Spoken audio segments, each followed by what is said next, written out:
বারবার করে বলছিলাম যে প্রথম রংটা আমি তোকে মাখাবো, তাহলে কেন করলি এটা? রং মাখবি না তুই? মাখ।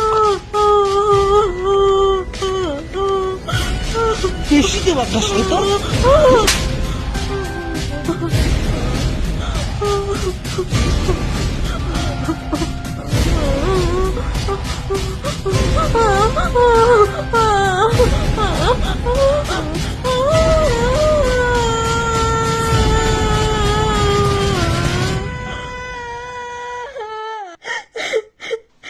রাই, কি হয়েছে বল আমাকে, কি হয়েছে? কিচ্ছু হয়নি, কিচ্ছু হয়নি। রাজ তুই যা। কি রে, কি হলো তোর? কিচ্ছু হয়নি, কিচ্ছু হয়নি, শান্ত হ, কিচ্ছু হয়নি। রাজ তুই যা। আরে ওর হলো কি? কালকের রং খেলবো নিয়ে আসছিলাম। ওকে যেতে বল, ওর মারবে আমার হাতে চাপা, ব্যথা, খুব ব্যথা। কিচ্ছু হয়নি, কিচ্ছু হবে না।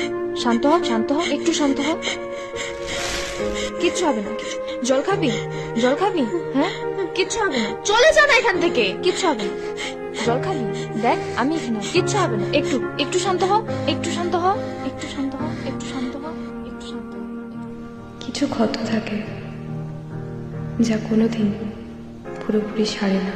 মলম শুধু উপরের দাগটাকে একটু শান্ত করে, কিন্তু ভিতরের ব্যথাটা নীরবে বয়ে যায় হৃদয়ের গভীরে।